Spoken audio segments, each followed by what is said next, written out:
வணக்கம் நேர்களே. இன்னைக்கு வந்து நிசா கிச்சனோட நீங்க இணைஞ்சிருக்கிறீங்க. இன்னைக்கு நான் செய்ய போற ரெசிபி என்னன்னு சொன்னா மீன் கறி.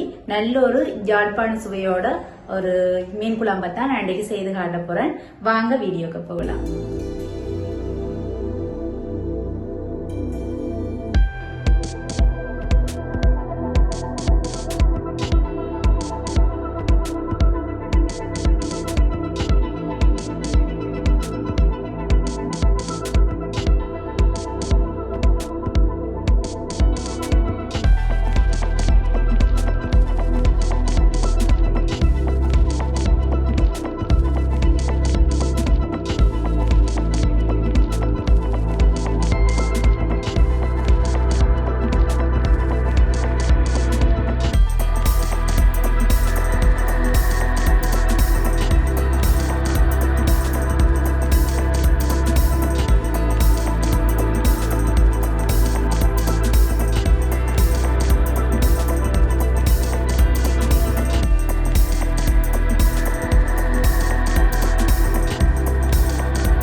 மீனுக்கு நான் ஒரு தக்காளி பழம் போடுறேன்னா அதான் மீனுக்கு ஒரு தக்காளி பழம் எடுத்துருக்கிறேன். கொஞ்சம் டேஸ்ட்டை கொடுக்கணுன்றதுக்காக.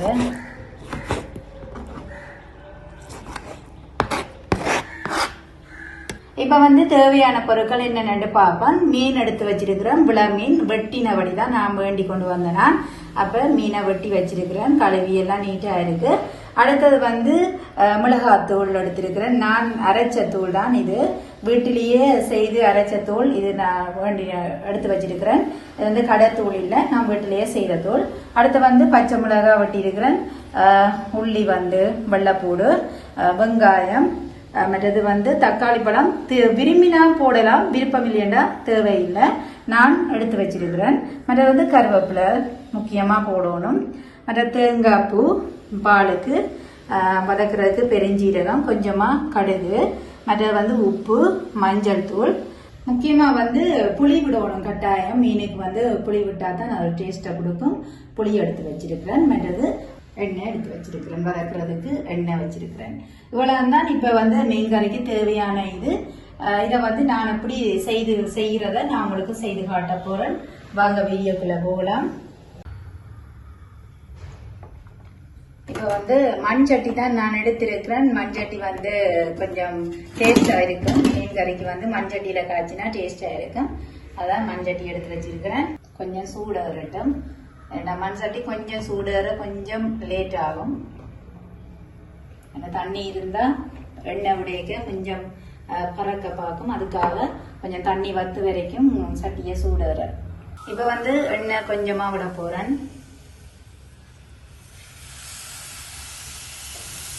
சில பேர் மீன் கூட்டி வைப்பீங்க. மீன் கறி நான் இன்னைக்கு பொரிச்சு வதக்கி தான் வைக்க போறேன்.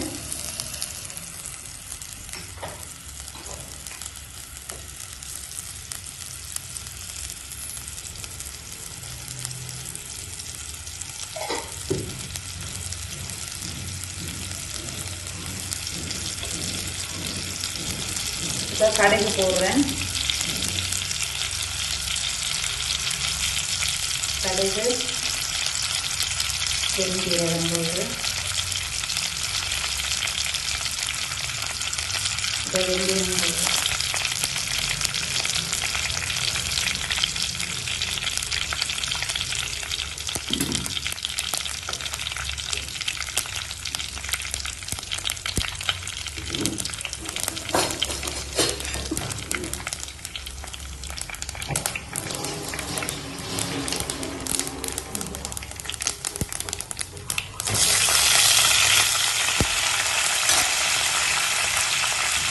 புரிஞ்சு அடுத்தது உள்ளி போடு. எல்லாம் போடு.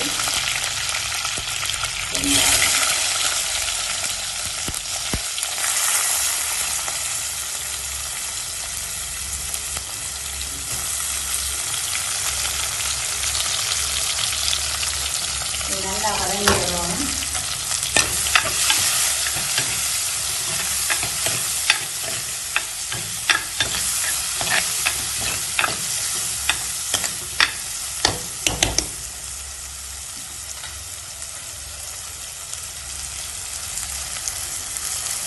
இது வந்து கருவேப்பிலை.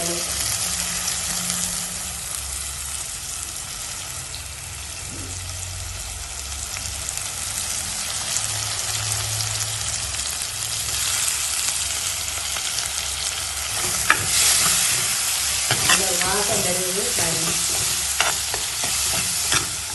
இதே இதில் வந்து நீங்கள் வீட்டை வந்து செய்து பாருங்க. மீன் கறி எவ்வளோ ஒரு டேஸ்ட்டாக கொடுக்கும். அதுவும் விடா மீன் செய்து பார்த்தேன். விடா மீன் தான் வந்து நல்ல ஒரு குழம்பு வச்சு அந்த வெள்ளை சோறுக்கு சாப்பிட போகிறேன். இது வந்து யாழ்ப்பாணத்தில் நான் வந்து இப்படித்தான் செய்கிறது. ஒவ்வொருத்தர் ஒவ்வொரு மாதிரி செய்யணும். நான் சில நேரம் வந்து கூட்டியும் வைக்கிறேன். நான் மீன் கறி வந்து நான் இன்றைக்கு நான் பொரித்து வைக்கிறேன். இது வந்து நல்லா வறுத்து வந்துட்டு தாங்க வளைந்து வந்துட்டு இது வந்து 2ஆம் பால் விட போகிறோம். பால் எடுத்து வச்சுதான் 2ஆம் பால்.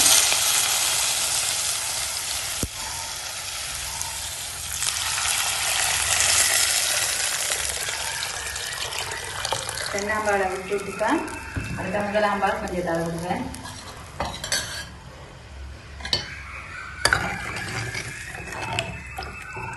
மீன் வந்து உடனே நான் போடையில என்னன்னு சொன்னா வந்து மீன் வந்து சிலது கரைஞ்சிடும் கொதிக்கும் போது. அதுக்காக நான் மீன் வந்து உடனே போடையில.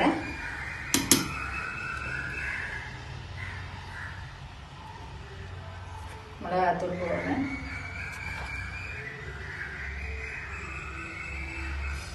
மூன்று கரண்டி மிளகாத்தூள் போட்டேன் நான். அப்போ வந்து உப்பு, தேவையான அளவு உப்பு,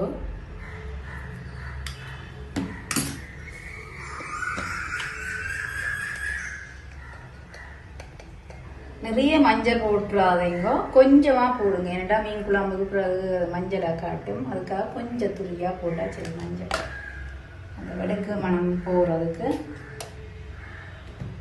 அடுத்து வந்து நான் புளி வச்சிருக்கிறேன்.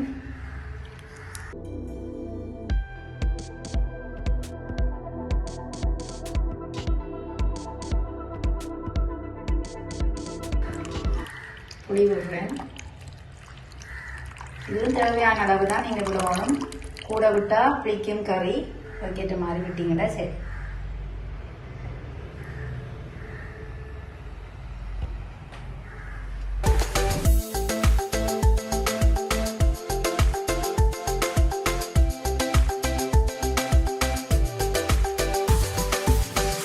இந்த முறையில நீங்க செய்தீங்கன்னு சொன்னா உண்மையாவே கறி வந்து டேஸ்டா கொடுக்கும்.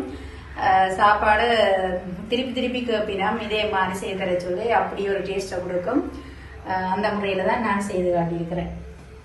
இப்போ வந்து இதுல வந்து நல்லா குழம்பு வந்து கொதிச்சு வந்துட்டு இதுல வந்து 1ஆம் பால் எடுத்து வச்சிருக்கிறேன். 1ஆம் பால் விட போறேன். நல்லா திக்கா எடுத்து வச்சிருக்கிறேன் 1ஆம் பால். அது வந்து கொதிச்சு வந்ததுக்கு பிறகுதான் நான் இந்த 1ஆம் பாலை விடுறேன். அதுவும் இறக்க போறேன். ஏன்னா 1ஆம் பால் விடணும் என்னடா அந்த தண்ணி எல்லாம் கொஞ்சம் வத்தி வேற நாங்கள் விட்டோம்னு சொன்னால் நல்ல ஒரு எண்ணெய் மிதக்கிற மாதிரி வரும் குழம்பு.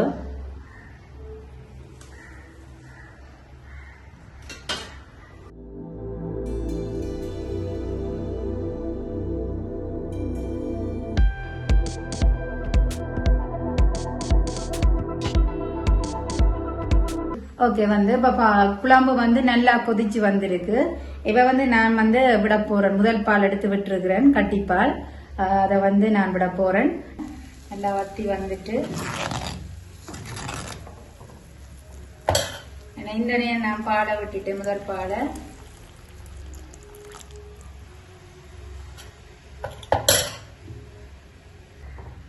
இந்த டைம்ல தான் நான் வந்து தக்காளி பழம் போட போறேன்.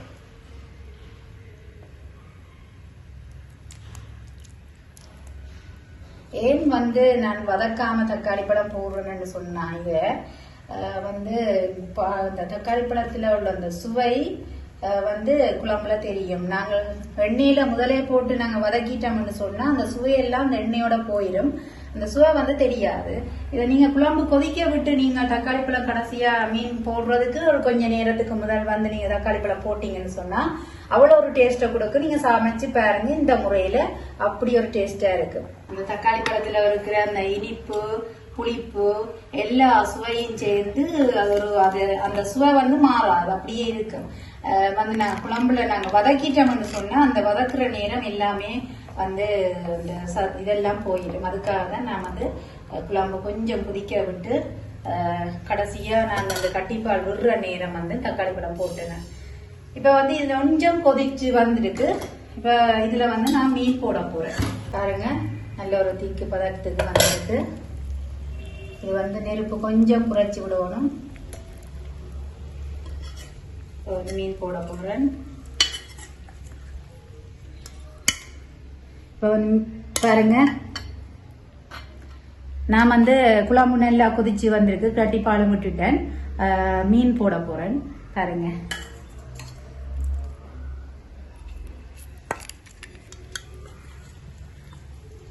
இந்த டைம் வந்து கடைசியா வந்து நான் போடுறேன்னு சொன்னா மீன் வந்து கரையாது, முழுசா அப்படியே இருக்கும். அதனாலதான் வந்து நான் கடைசியா நான் போடுறேன். அப்படியே கொதிக்க விட்டுட்டு இறக்க வேண்டியதா.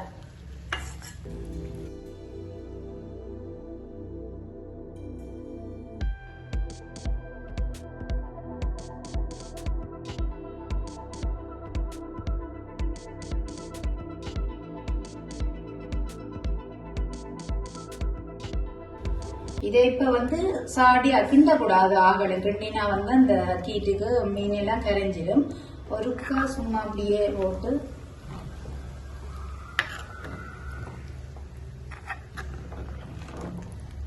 ஒரு ஆட்டிட்டா அந்த மீன் போட்ட உடனேயும் ஒருக்கா கிண்டி விட்டுருங்க.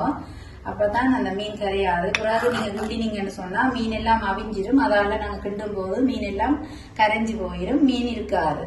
அதனாலதான் குழம்ப வந்து நான் சில பேர் வந்து கூட்டி போட்டு வைக்கும் போது மீன் எல்லாம் குழம்போடியே போயிடும். மீன் எடுத்தா முள்ளு மட்டும்தான் வரும். அதனால நம்ம வந்து இப்படி வைக்கும் போது இப்படி வச்சு பாருங்க, மீன் முழுசா இருக்கும். இந்த டைம் கொஞ்சம் நான் கருவேப்பிலை போட போறேன்டா. நான் முதல் போட்டு கொஞ்சம் வெண்ணெயில வதங்கிட்டு நாங்க இறக்க போற நேரம் கருவேப்பிலை போட்டா அது நல்ல ஒரு வாசத்தையும் கொடுக்கும்.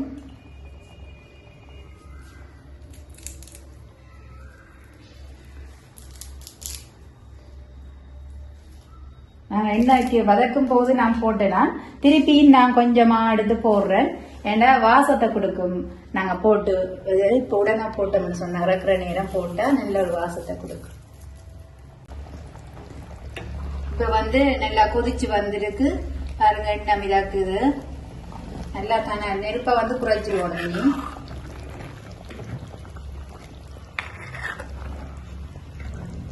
பாருங்க, முழுசா இருக்கும் மீனை.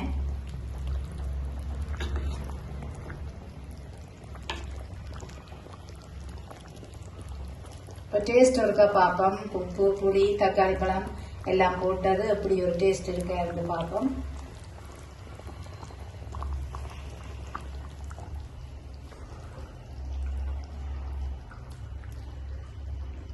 உண்மையாவே டேஸ்டா இருக்கு. போய் சொல்லல, உண்மையாவே டேஸ்டா இருக்கு. இதே முறையில நீங்க இருக்கா செய்து பாருங்க, அவ்வளவு ஒரு டேஸ்டா இருக்கும். தக்காளி பழம் நான் கடைசியா போட்ட காரணமே இதுக்காகத்தான். மற்றது வந்து கருவேப்பிலையும் நான் போட்டிருக்கிறேன், கடைசியா போட்டிருக்கிறேன். அந்த கருவேப்பிலை எல்லாம் வாசனைக்காக நல்ல ஒரு வாசம் வருது. கறி வைக்கும் போதே பக்கத்து வீட்டுல விளங்கும் மீன் கறி இங்க மீன் கறி வைக்கணும். அந்தரத்துக்கு ஒரு சுவையா இருக்கும், வாசமாவும் இருக்கும். நீங்களும் இப்படி இந்த முறையில நீங்களும் ஒருக்கா வச்சு செய்து பாருங்க, அவ்வளவு ஒரு டேஸ்டா இருக்கும். செய்து பார்த்துட்டு எனக்கு கமெண்ட் பாக்ஸ்ல வந்து பதிவிடுங்க. நான் வந்து இது வந்து சாப்பிட்டு பார்க்க போறேன். வெள்ளை சோறு செய்திருக்கிறேன். வெள்ளை சோறுக்கு மீன் கறி விட்டு எப்படி ஒரு டேஸ்டா இருக்குது, நான் செய்த கறி எவ்வளவு ஒரு டேஸ்டா இருக்குன்றத சாப்பிட்டும் பார்க்க போறேன். கொஞ்சம் நீங்க வெயிட் பண்ணணும்.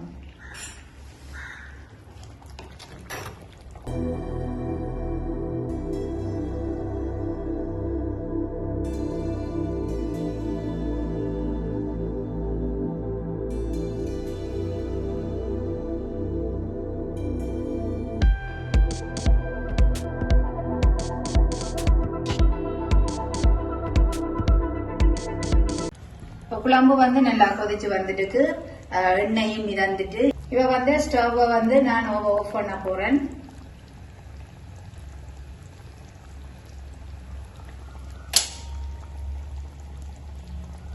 இப்படியே கொஞ்ச நேரம் அடுப்புல விடுங்க வந்து அந்த சூட்டிலேயே வந்து நல்ல ஒரு பதத்துல வரும், எண்ணெய் மிதந்து வரும். இந்த பதத்திலேயே கொஞ்சம் விடுங்க சூட்டிலேயே.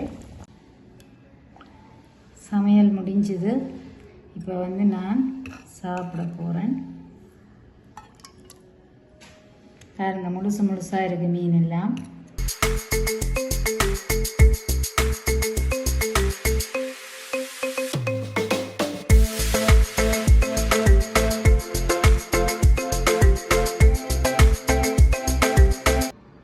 வெள்ளச்சோறு சமைச்சிருக்கிறேன்.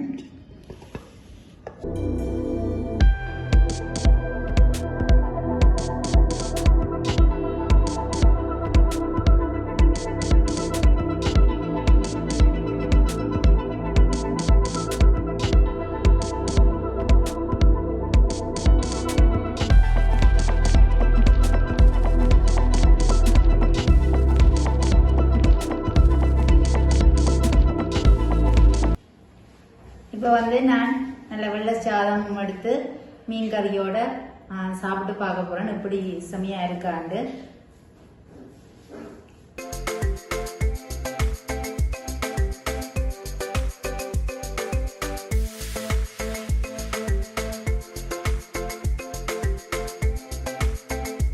உண்மையாவே நல்லா இருக்கு, மிகவும் அருமையா இருக்கு. இந்த செய்முறையில நீங்க வந்து நீங்களும் இருக்கா செய்து பாருங்க எப்படி இருக்குண்டு. செய்து பார்த்துட்டு நீங்கள் வந்து கமெண்ட் பாக்ஸில் வந்து அந்த கருத்துக்களை பதிவிடுங்க.